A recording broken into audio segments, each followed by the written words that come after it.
Learn about the ever-changing climate of the music industry and learn how to position yourself. With the new book, Hybrid Executive, great for indiepreneurs, indie artists, managers, engineers, booking agents, and more. Hybrid Executive is the new terminology for today's indie artist, written by music producer Samuel E. Archer. Now available at Amazon, Barnes & Noble, Apple Books, BookBaby, and other leading ebook distributors. Visit thehybridexecutive.com for more information.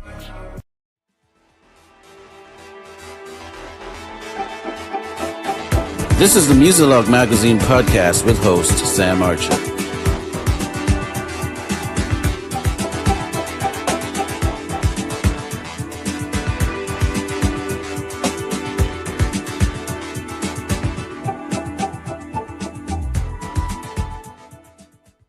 And today we have in studio with us new author Reneshaw, or Renee, as she said, call me Renee. So we're going to call her Renee today because we don't want to get tied up with, people get upset with how their names sound sometimes.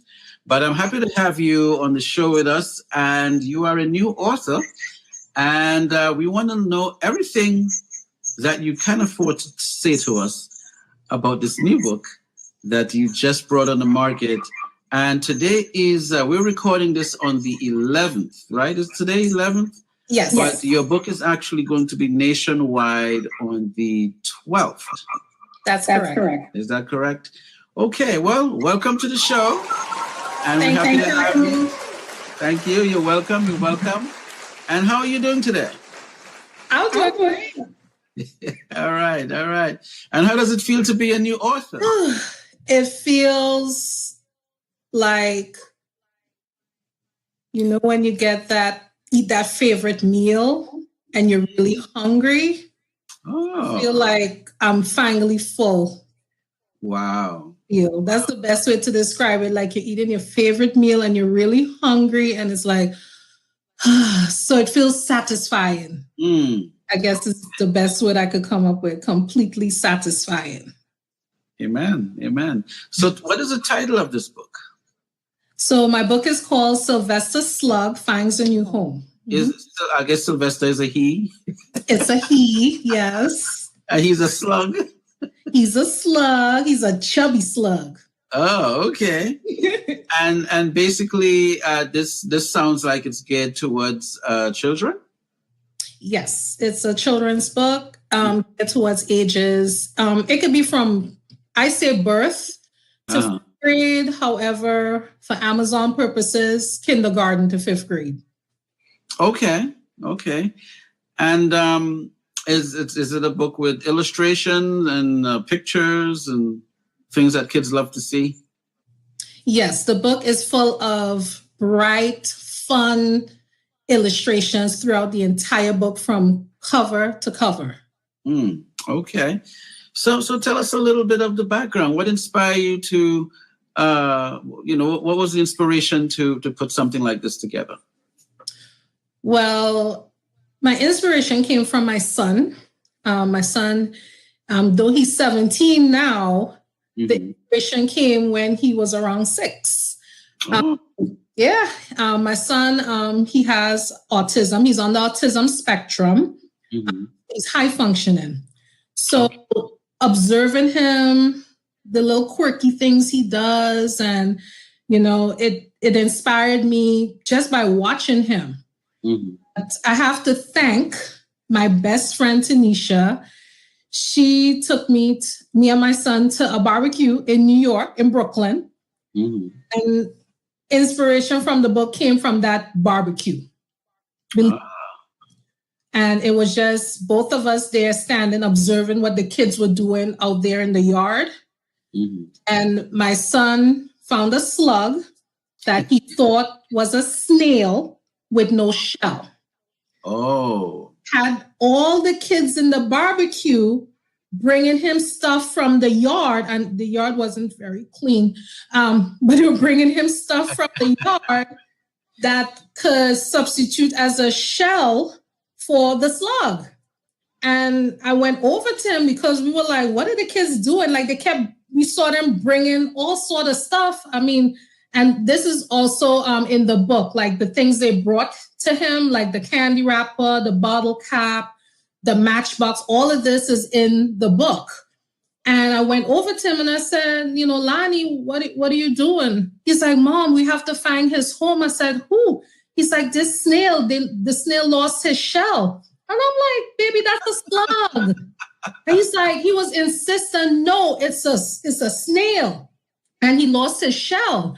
So it stayed in my head for a couple of years. And I kept telling my best friend, I was like, oh my God, that would make a great book.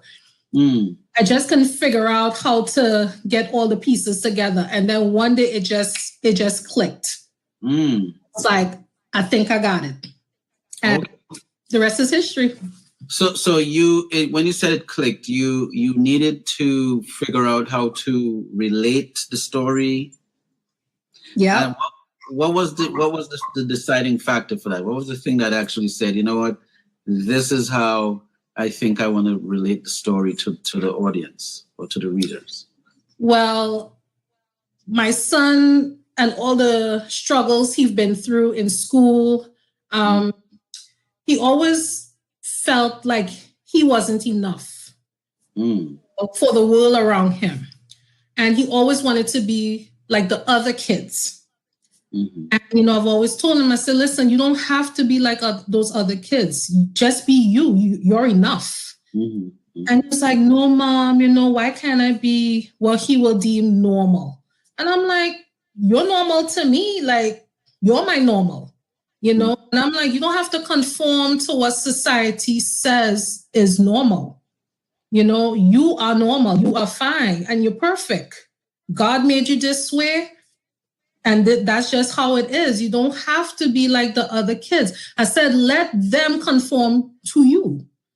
And, you know, so I started to incorporate the incident at the barbecue, and I started to incorporate what he was going through in his life. And I just found a way to mesh the two together to create a story. So is it safe to say the story is loosely based on your sons? So it's not exactly, but there's one or two elements that's there. That's cool. That's cool. So I like that because it's your first book, and yes. I'm somewhat like a first-time author myself. So nice. Yeah. I mean, it's different types of books. My book is what you would call a nonfiction. I'm dealing with self-help. Okay. It's geared towards music, business, entertainment industry, that sort of thing. But there's something about when you actually start putting it together, and you know, and as a creative, I have to call you a creative in this case. What was it like visualizing? How did you visualize the end game? So you started writing, started putting it together. Now, did you have to create like a mock cover of what it would look like to help you on the journey? Or did you just have like a visual that, you know, I think the book is going to look like this when it's finished, you know? But what was that like for you? Well, believe it or not, I came up with the title first. So I always knew Sylvester Slug Finds a New Home would be the title. Now, Sylvester went through many changes. At one point, he was adopted by snails. Like, I went through all these different scenarios before I came to the end product that I have. And it just kept pulling me back to the barbecue. And I was like, okay, maybe I'm supposed to write about what took place at that barbecue. And I just started, you know, jotting stuff down. I was getting dreams. I was just like, it was haunting me. It was completely haunting me. I was like, oh my gosh, this book is 8 years in the making, first of all. Wow. Long time. And I was like, okay. Then I started to just talk to God. I'm like, okay, God, what are you really trying for me to do here? Like, give me some kind of vision, sign, something that you want me to create for these children. Mm-hmm. And the barbecue just kept being stuck in my head. And I was like, you know what? I'm just going to have to figure it out. And then it just, the characters just naturally started coming to me like out of the blue, all the characters in the book. And I was like, okay. And I just started writing it down and then started to create a little storyline and then extending on the storyline. And so in the process, was there a time when you probably felt like you needed to give up a little bit? Like, 8 years. Oh, yeah. Thing, what did you do, or what occurred to actually bring you back on the path to completing the book? So I gave up, so to speak, several times. Gave up out of frustration. Mm-hmm. I gave up out of, I had, I guess, writer's block. Mm-hmm. And then time. So I'm a busy single mom. Mm-hmm. And, I have a full-time career and taking care of my son, mm-hmm. which, could be a job in itself. Yeah. It is a job in itself. It is. But thankfully, I have what I call my village, which makes up of my family, more so my mom and my aunt, one of my favorite aunties, and my friends. And they have been pushing me over the years. And they're like, Rennie, you just need to do it. I don't know what you're waiting on. You're going to wait for something bad to happen and then it's never going to get done. Well, guess what? Something bad did happen, the pandemic. And I was scared. And I was like, you know what, Rennie? You need to finish what you started. No excuses. No excuses.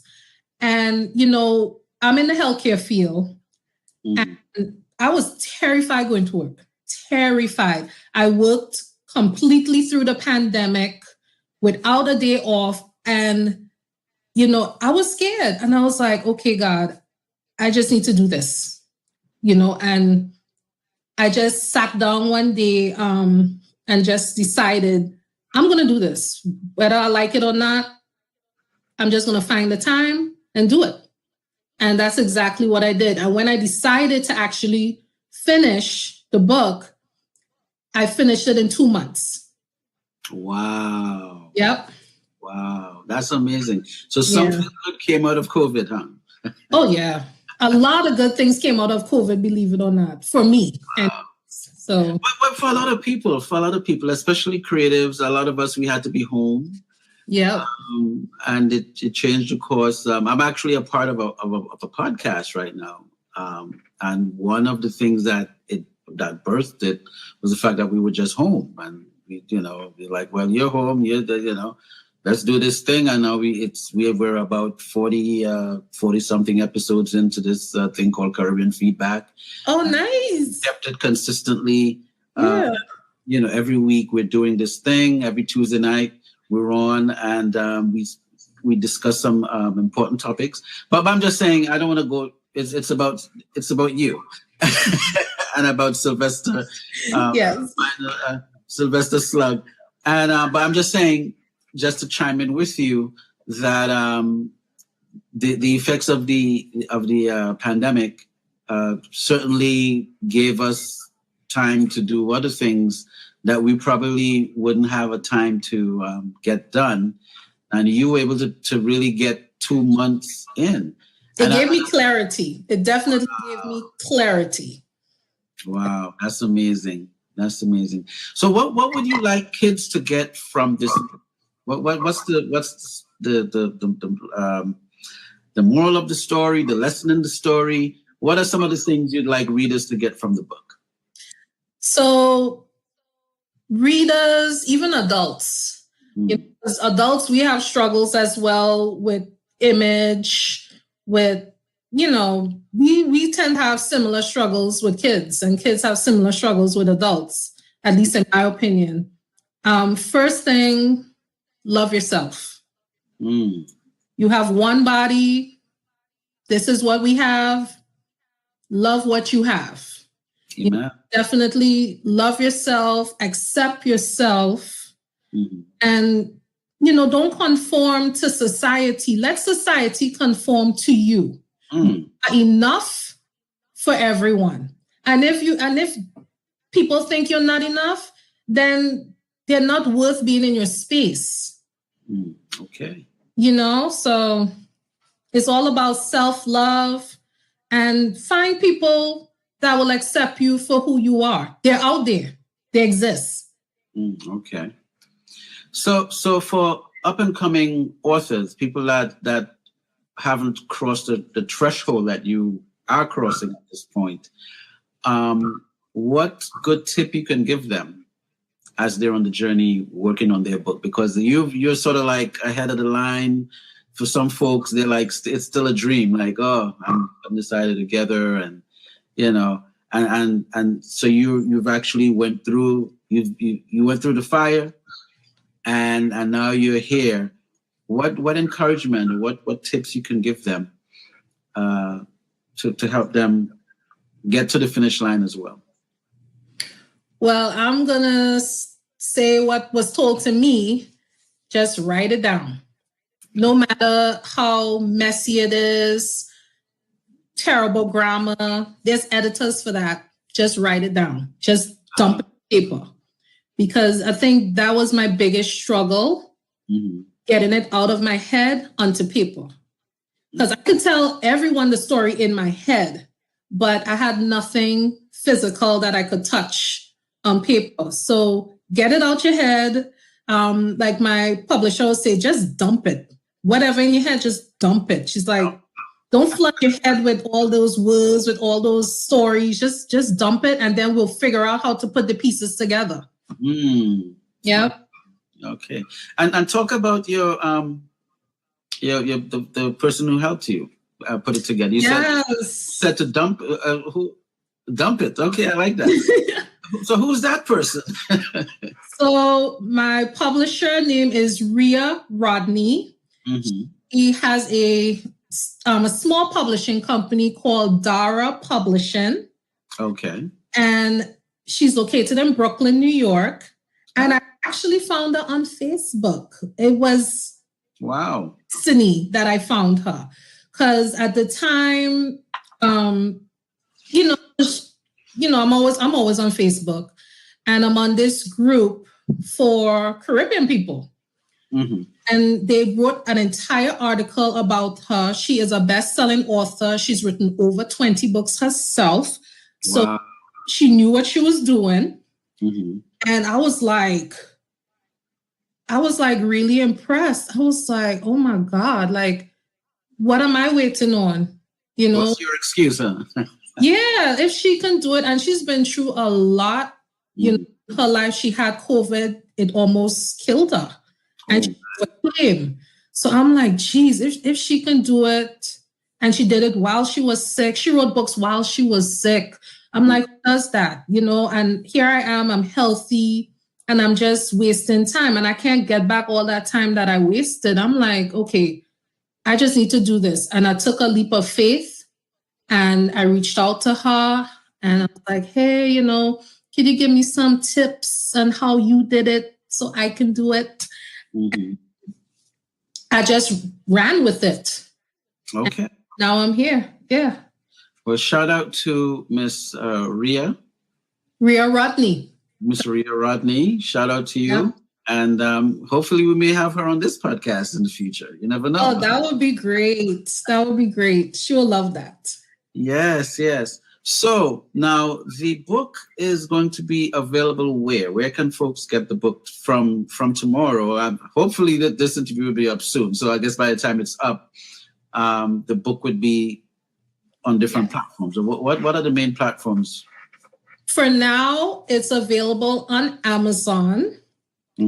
So you can Google my name, or just put it in the Amazon search bar, and the book will pop right up on Amazon. And it's $14.99 for the paperback and $5.99 for the Kindle version. Okay. And Amazon is pretty much the store, the online store. Yes, for now. Okay. I don't know what the future may hold, but it's a work in progress, I see. Yes. All right, that's good. And congratulations. Thank you. Yes.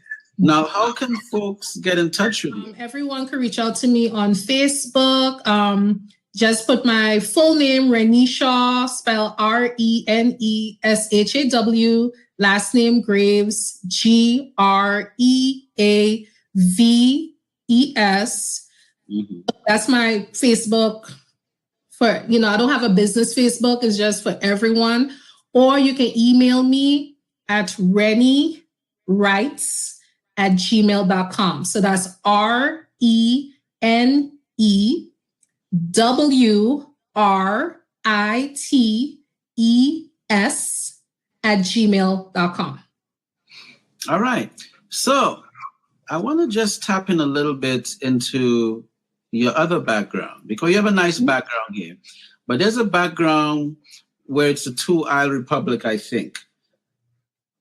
Is there something like that going on with you over there? You said the republic? It's a two-island republic. Two-island. I am a Trini. I come from the Republic of Trinidad and Tobago. Okay, I just wanted, I think my audience would have probably picked that up, but I just wanted to throw that. So what area do you hail from Trinidad? I come from Tunapuna. All right. Okay. Tunapuna. All right, yours truly, Mount Pleasant, Tobago. Okay, nice. Yes, so from next door. So good to meet you. And you're doing amazing things. And Thank now you. You say you're a part of a group on Facebook, like a Caribbean-based group. What's the name of that group on Facebook? The group I am on Facebook, I can't remember exactly. I'm on several groups on Facebook. I cannot tell a lie, but it is for Caribbean people, for anyone in the Caribbean. And then I'm on a couple of groups for Trinidadians. Other groups for Black upcoming entrepreneurs. I'm on so many groups. Okay, so you're all right. I thought that might have been a way that folks can reach you. So before we go, I normally ask my guests 3 questions. A lot of the folks I speak to are musicians and artists, so it might be different for you, being that you're an author. But I'm going to throw it at you anyway. So, what is your favorite color? I love so many colors. Well, that's nice. Purple. This is green. I'm wearing green today. Okay. So I will have to say purple. you like purple? Wow, I do. Yes. Okay, that's my toes are purple. My toenails. Okay, we'll take your word for it. We'll take your word for it. So but now for me, purple is royalty. But for you, purple means what? Well, I think purple is just a happy color for me. And if you in my book, the sky looks kind of purple. You have a purple sky. It's kind of purple. Yeah. You're Princed out a little bit. Purple Rain. Yeah. I love Prince too. Yeah. Rest in peace, Prince. Rest in peace. Okay. All right. I don't know. I've loved purple for so long. And I love other colors too. I just love happy, fun colors. So just to equalize the thing, you know what a pennacool is, right? Of course, yes. Right. My favorite pennacool was mauve. Really? Great. Well, it's the same thing. Mauve, purple, right? All of them. Yep. Same thing. But I remember saying when you go to the stand, hey, I want a mauve pennacool. You know? Oh, okay. Oh, man. Okay. So my next question is, what is your favorite dish to prepare? Ooh. I can make a mean macaroni pie. For my American friends, that's baked macaroni and cheese to y'all. We here in the Caribbean call it macaroni pie. And I make a mean macaroni pie. Get me hungry there now. So now when you do the macaroni pie, right? And sometimes you just call it pie. Yeah. What are the other things you might prepare so that we can like really digest this pie the way we need to digest it? Now, I haven't done a Sunday lunch in a long time. If I was to prepare a Sunday lunch, well, let me just tell you what I did for Thanksgiving. How about that? Let's work that one in. That'll work, right? So Thanksgiving, I tend to go traditional Caribbean. We did not do a turkey. Oh, no turkey. No, we were like, we don't need a turkey. We're going to have other things. So we did curry chicken, stew chicken, potato salad, carrot rice. I make a good carrot rice. Carrot rice? Yes. You know what? I'm going to take a little bit of license here because we have a mutual friend. Around that time, I will tell that, hey, tell Renee we need some carrot rice. So listen. Take a little license on that. So carrot rice, go ahead, keep it going, yeah. So carrot rice, macaroni pie, potato salad, stewed chicken, curry chicken. I think did we do curry goat? I didn't cook the curry goat. I think someone made the curry goat. Rice and beans. Well, I have a Jamaican friend that spends it with us. So she does the rice and peas. She makes a mean rice and peas, FYI. She have license for that. She have a license for that. Oh, yeah. License pattern. I'm sold. Oh, okay. Yeah. All right. We're talking restaurant quality here, okay? Okay. The only thing probably that was missing was probably callaloo. I love my mother's callaloo. Let me just leave it as that. I can't like go better than her callaloo, so I don't make it. You should. All right. Yeah. All right. Well, so that's good. That's, I think I could relate there, Yeah. Thanksgiving meal. So my final question would be, give me like 2 or 3 artists that you're listening to in your MP3 player or your, when you listen to music. Well, what are you listening to this week? I love gospel. Okay. Corinne Hawthorne. Hawthorne? Corinne Hawthorne. Oh, Karen Hawthorne. Okay. She sang "Won't He Do It?" Okay. Won't he do it? Yes, he would. Love her. Okay. Love her. She's young, upcoming. Love her. What was I listening to yesterday? I do listen to R&B, but I like my 90s R&B. So the old school stuff. Mint Condition. I love the boy bands. Okay. Jodeci, H-Town, like the real old stuff. And then, of course, I love reggae. What's her name? Is it Coffee? Coffee, yes. So I love her because her songs are really clean. Inspirational too, yes. Mm-hmm. So I love her.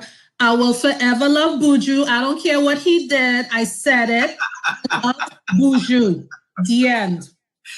All right. So we have Buju, we have Coffee, we have Karen Hawthorne, we have Jodeci. I saw him when he was coming off of the plane after he got out of jail. I was there. I just happened to be there in the airport. Oh, okay. Okay. Wow. I didn't know he was coming out that day. But when I saw the crowd and all I heard was Jamaican accents in the crowd, I was like, ma'am, what's going on? She's like, get in here, Buju coming out. I was like, what? I was like, okay. So you joined the audience, you joined the crowd. I dropped off who I had to drop off, and I just kind of hung out a little bit with my new Jamaican friends. Mm-hmm. Oh, okay. All right. Well, that's that. Maybe one day you'll write a book about that experience. Hey, maybe Sylvester stopped by to see what was going on. You never know. Sky's the limit at this point. You never know. Wow. Well, it certainly is a pleasure to rock with you today. And thank you for your time. This was certainly a blast. I enjoyed this. I hope you enjoyed it. I think our audience will enjoy it too. Or they should actually, they're listening to it, so they are enjoying it.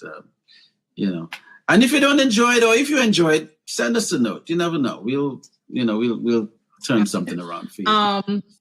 But once the book launching is done tomorrow, I'm gonna probably take a week off and then work on one of the other books in my head. I have several books in my head. I'm one of those people.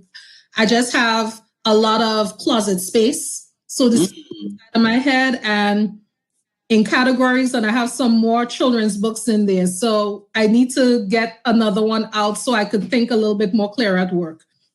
Okay. These books consume me sometimes. Well, I look forward to great things from you on this. I look forward to the next, maybe the sequel. Maybe there's a sequel coming. I don't know, but maybe. But this was definitely a blast. So thank you, and it's been a pleasure, and we will certainly be doing this again.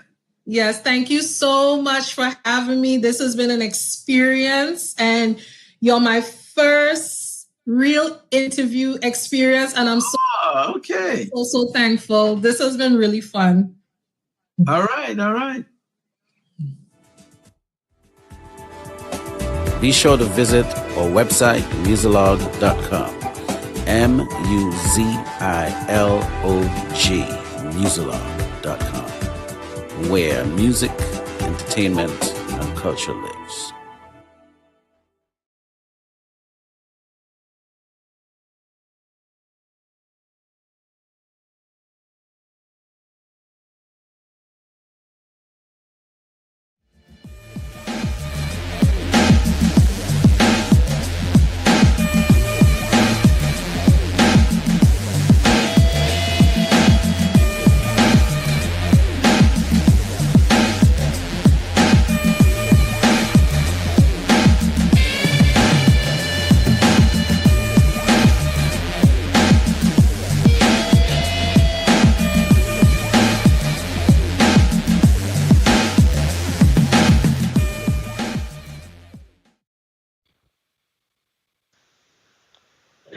Hello, good morning.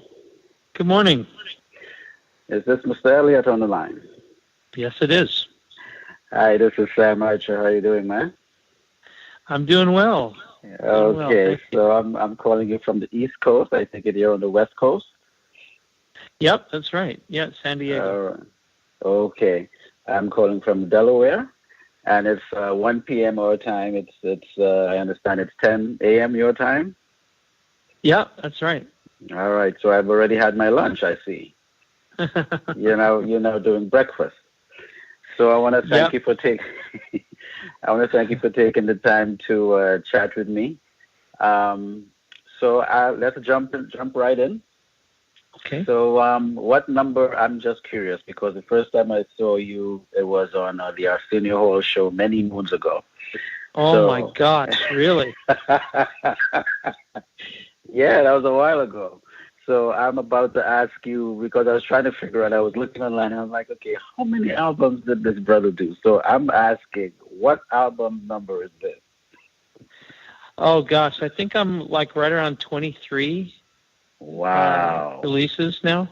Yeah. Wow. Amazing. If I had an audience, we would say give you a round. But that's a long time. So this is, would you say that 23 years is your like official anniversary as a professional recording artist, as a saxophone player? No, actually it was last year, the year before, I actually had celebrated doing this for 30 years.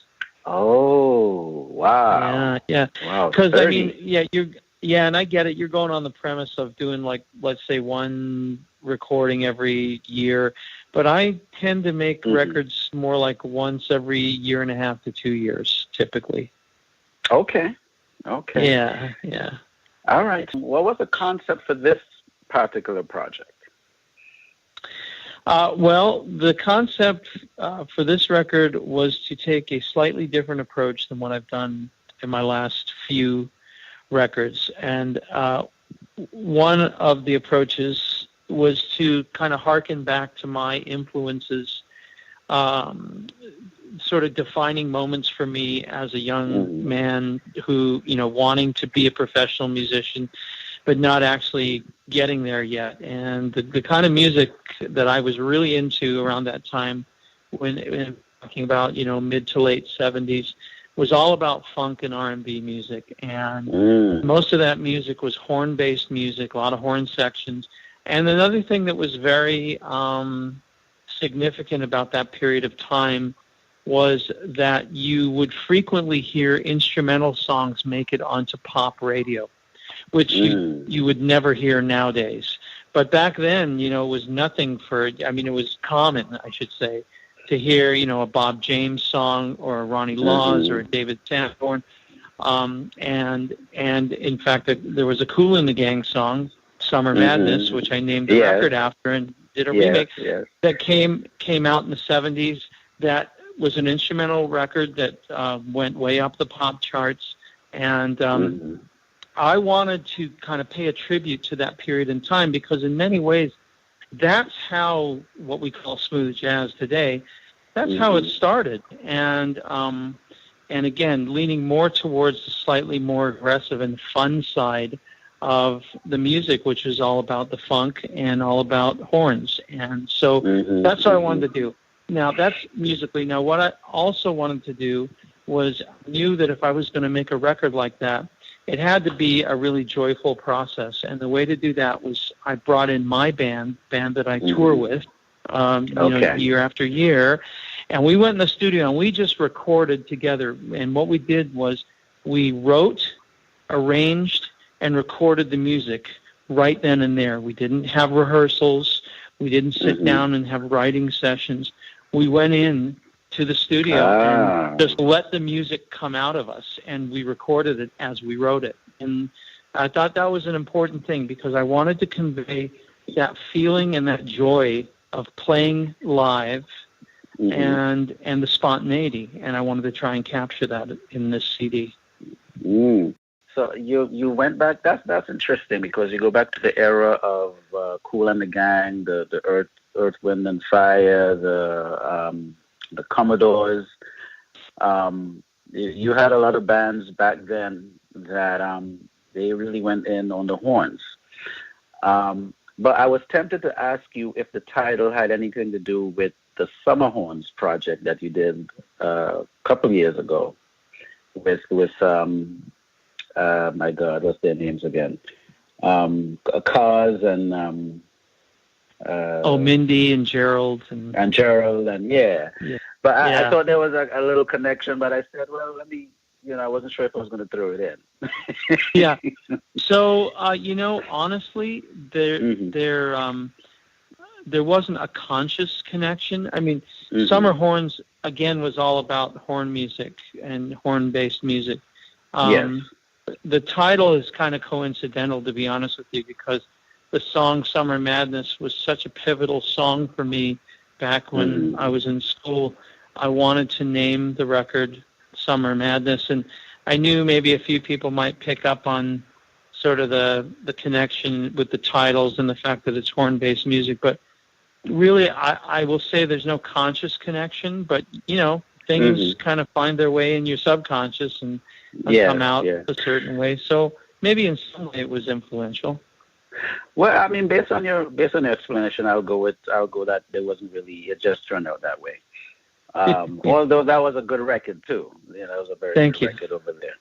So the last record I did, Lip Service, was kind of a more common approach the way records are made today, which is you sit down with the producer, you layer instruments one on top of the other, and you kind of put the songs together, as opposed to putting everyone in a room and just playing.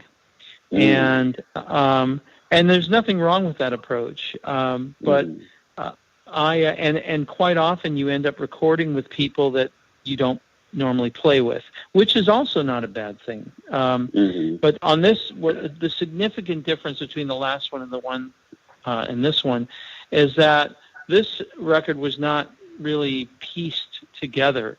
It was a concept where we brought in a group of musicians and we sat down and we played. And as opposed to sort of more detail-oriented kind of piecemeal approach of, okay, now I'm going to add a guitar to this, now I'm going to add a drum groove, and now I'm going to put a saxophone down. We just, again, the Summer Madness was more of a spontaneous kind of live-based approach, which is playing together. And which is nice too, because not many people are doing that anymore. It's pretty much what you explained from how you did the previous record. So I mean, going this route, and I'm taking the fact that it's your band that you already play with, that it made it a tad bit easier.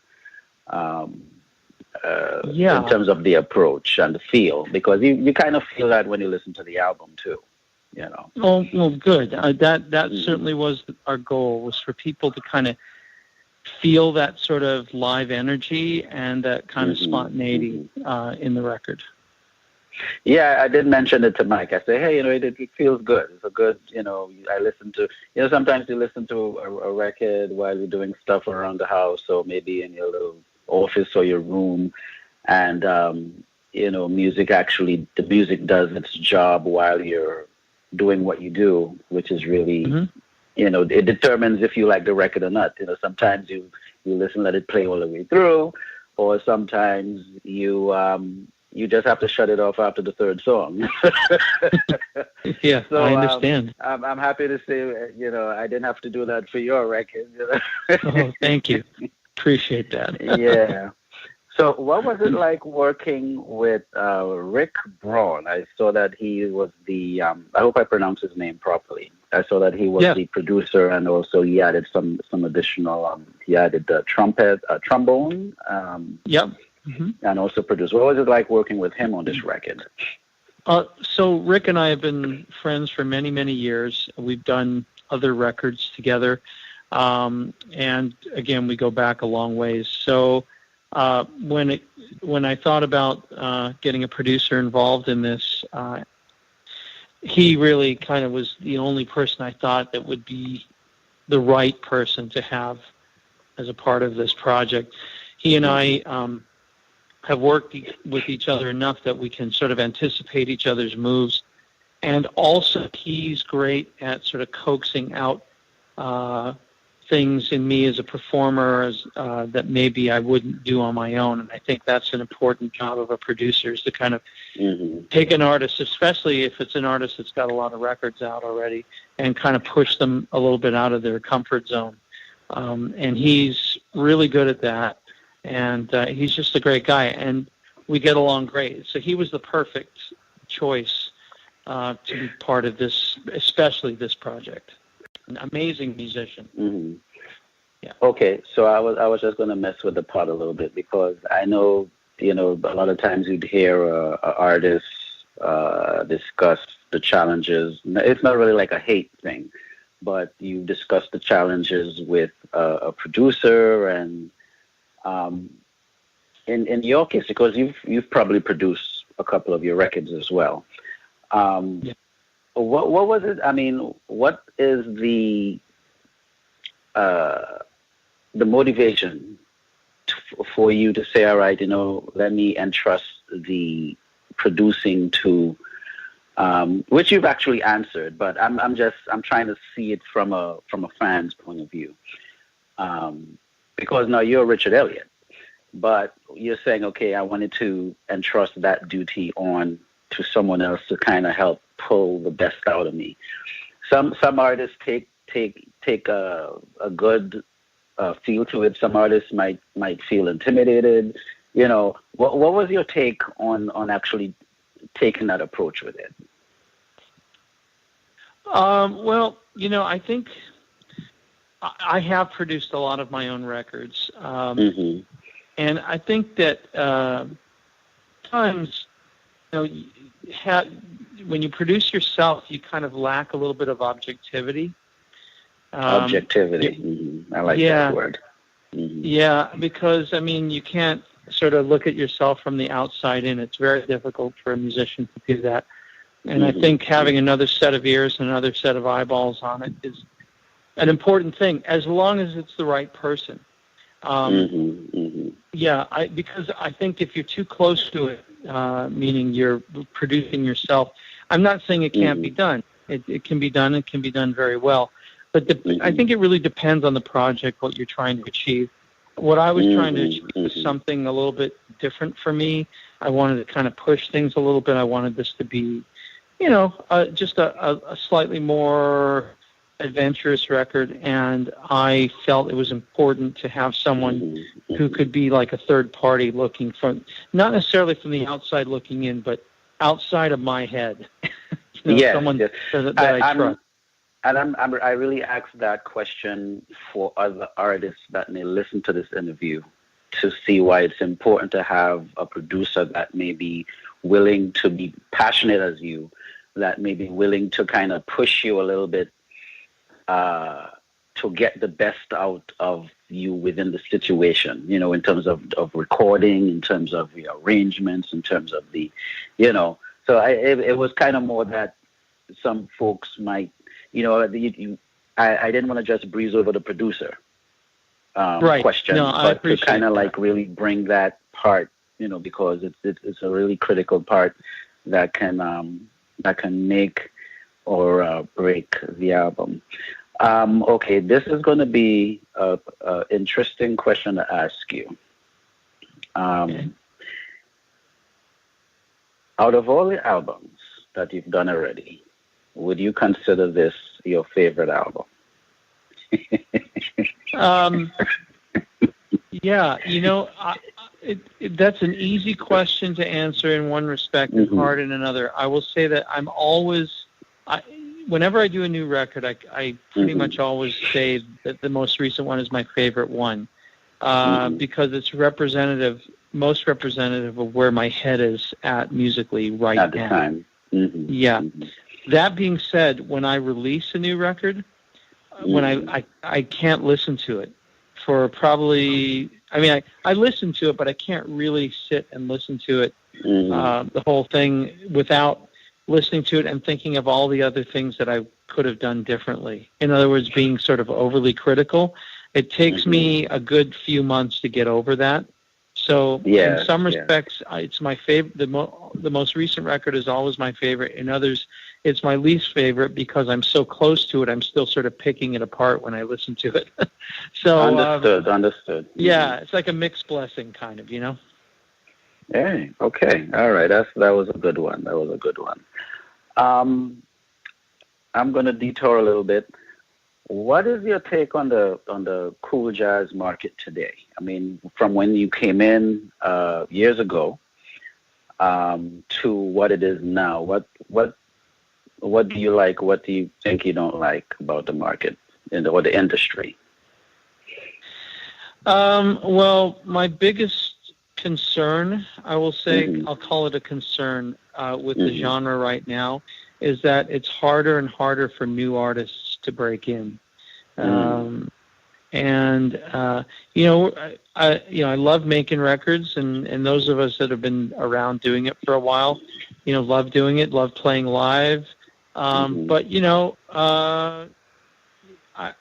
got to get some fresh blood in there. Now, that being said, there is some new younger artists that are coming up and doing well. Joaquin Joyner and Vincent Ngala and people like that, and that's great, and I love that. I just would like to see more of it. I'd like to see it be a little bit easier for new artists to break in, because that's what's going to keep the genre alive, and it's also what's going to continue to bring new people to the format and younger people to the format. It's funny because in some ways our audience has sort of grown older with us. When I was in my 20s doing this, my audiences were mostly in their 20s, and now I'm in my 50s, and I play shows, and I see audiences that are predominantly my age, and that's wonderful. I mean, I'm thrilled with the loyalty. I just want to see more younger new artists get into this and get recognition. But is there an approach that you guys can take that can assist the new artist that's coming in? If you see any vision with that?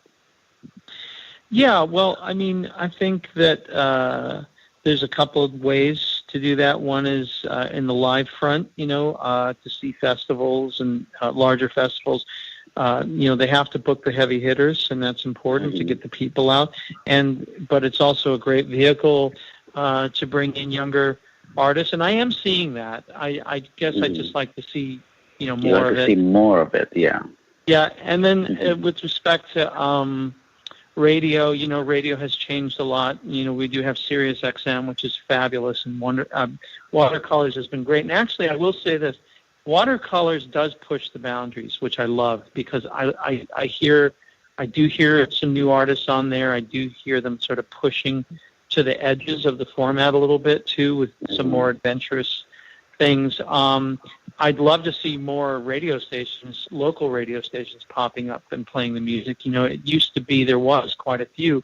A lot of them have gone away. I think that's the biggest thing. I'd love to see more, local stations start coming back. And also, there was a time when this format first kind of started, you had every program director at each station, when there was quite a few stations playing it, they would pick the songs they wanted to play that they thought worked best for their audience.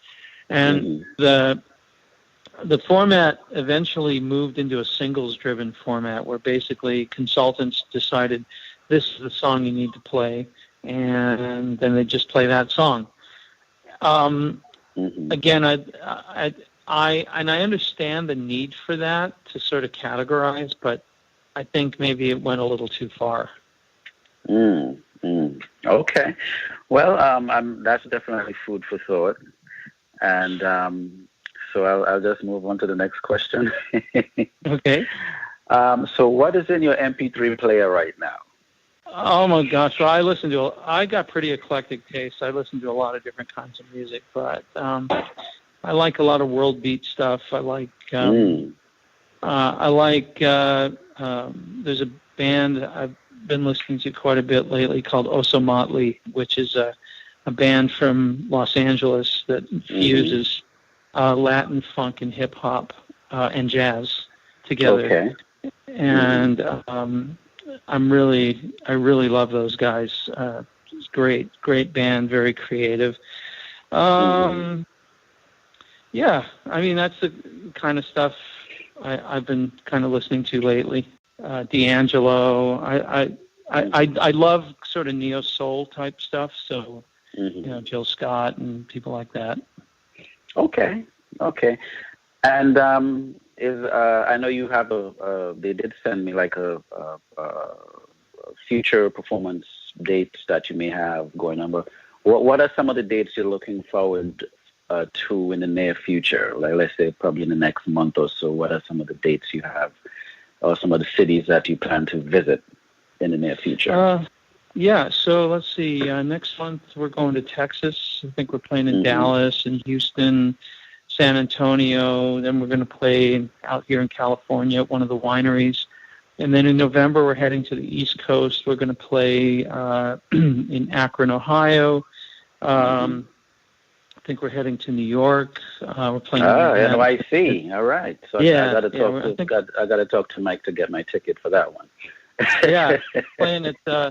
I think we're playing at BB King's in Manhattan in November, and I know we got I think Buffalo. We're at Buffalo in November, and I think we'll be hitting DC probably in the next summer.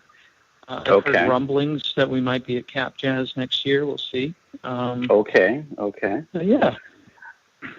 All right. Well, I think we may have covered everything. What is in the future for Mr. Richard Elliot? I just want to get out and tour now. We did this record, and we had a great time making it. And one of the coolest things about doing a record like this that you sort of play and record live is that it lends itself to playing, in a live performance. So, just looking forward to getting out on the road and playing this music in front of an audience. Okay. All right. Is there anything that you might have wanted to discuss that I didn't get to ask you? Gosh, I don't know. I think you pretty much covered it. Okay. Well, I thank you for your time, sir. It was a privilege and a pleasure chatting with you.